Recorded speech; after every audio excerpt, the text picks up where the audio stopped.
Welcome to the Johns Hopkins Kimmel Cancer Center's Fine Print of Cancer series. I'm Terry Langbaum, Chief Administrative Officer of the Cancer Center. Our experts at the Harry J. Duffy Family Patient and Family Services Program are here to take you through the parts of this disease that have nothing to do with treatment but have everything to do with survival.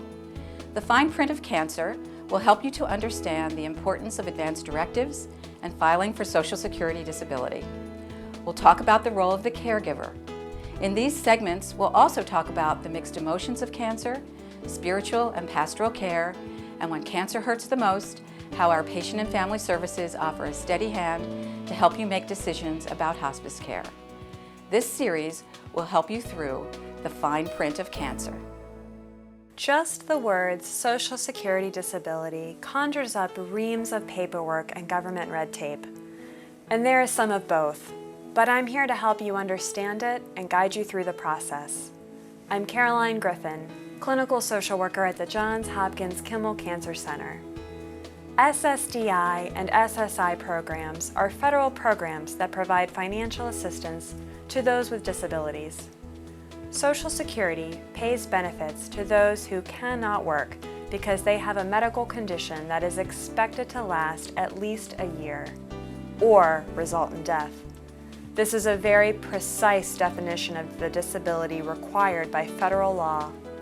SSI, or supplemental security income, helps aged, blind, and the disabled who have little or no income. It provides cash to meet the basics: food, clothing, and shelter. So, with that in mind, you're wondering, am I disabled? Would I fit the requirements?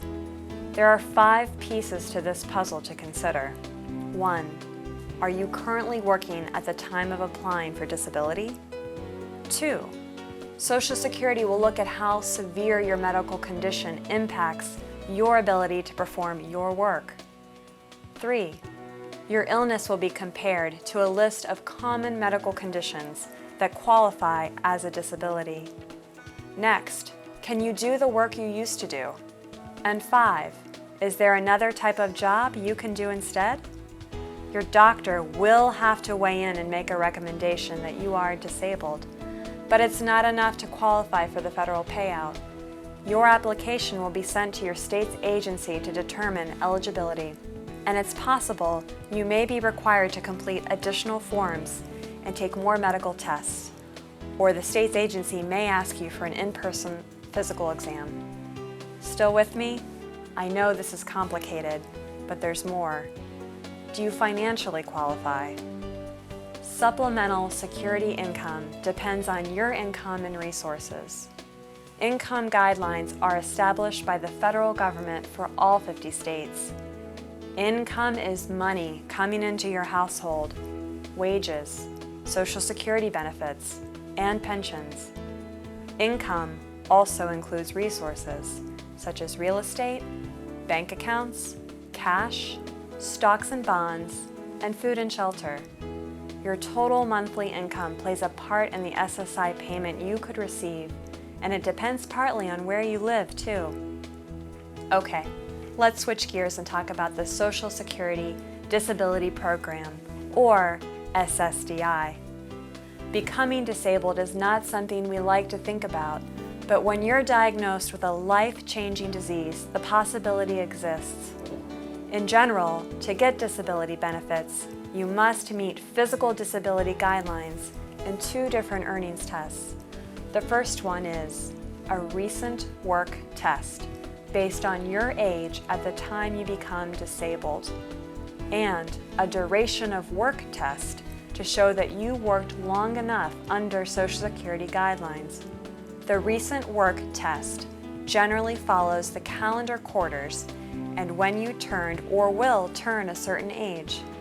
The calendar quarters are: first quarter, January 1st through March 31st, second quarter, April 1st through June 30th, third quarter, July 1st through September 30th, fourth quarter, October 1st through December 31st.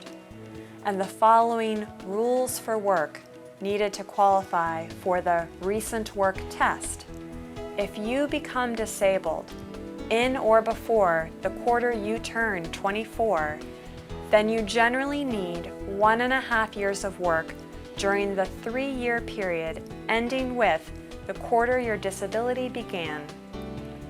Work during half the time for the period beginning with the quarter after you turn 21 and ending with the quarter you became disabled. In the quarter after you turn 24, but before the quarter you turn 31. For example, if you become disabled in the quarter you turn 27, then you would need 3 years of work out of the 6-year period ending with the quarter you became disabled in the quarter you turn 31 or later. Work during 5 years out of the 10-year period ending with the quarter your disability began. Scanning this next table shows examples of how much work you need to meet the duration of work test, should you become disabled at various selected ages. For the duration of work test, your work does not have to fall within a certain period of time. These are some examples. If you become disabled at age 38, then you generally need 4 years of work. At 52, 7.5 years of work. 58, 9 years of work. Remember, you should apply for disability benefits as soon as you become disabled. It can take months for the application to be processed. So, the time is now if Social Security disability or supplemental security income fits your circumstances. Where do you apply? There are 3 ways to approach it: in person at your local Social Security office, online, and over the phone.